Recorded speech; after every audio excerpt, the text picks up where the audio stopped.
Semifinal ম্যাচের দ্বিতীয় ম্যাচে মুখোমুখি হয় ভারত এবং অস্ট্রেলিয়া। প্রথম ম্যাচটা নিউজিল্যান্ডের বিপক্ষে দারুণভাবে জয় পায় টিম ইন্ডিয়া।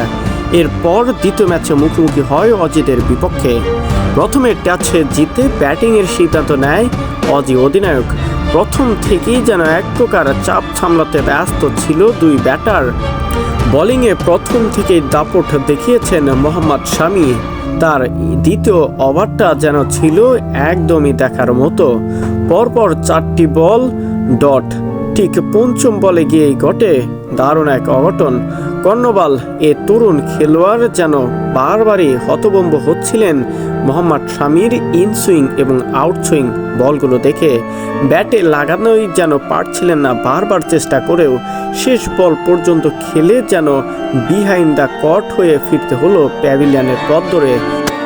9 বলে 0 রান করেই মোহাম্মদ শামির বলে আউট হয়ে ছাড়তে হয় মাঠ। পরপর ঠিক এর পরেও যেন দারুণভাবে বল করতেছিলেন, কিন্তু অপর প্রান্তে এসে কিছুটা সাপোর্ট দেওয়ার চেষ্টা করছিলেন স্টিভেন স্মিথ। তার নেতৃত্বাধীন যেন কিছু একটা করতে পারত। ঠিক এমন সময় এসে আরও এক উইকেট। হেডের উইকেটটা হারিয়ে দল যখন বিপর্যয়, ঠিক তখন ব্যাটিং অর্ডারটা সামলাতে ব্যস্ত সময় পার করতেছিলেন স্টিভেন স্মিথ।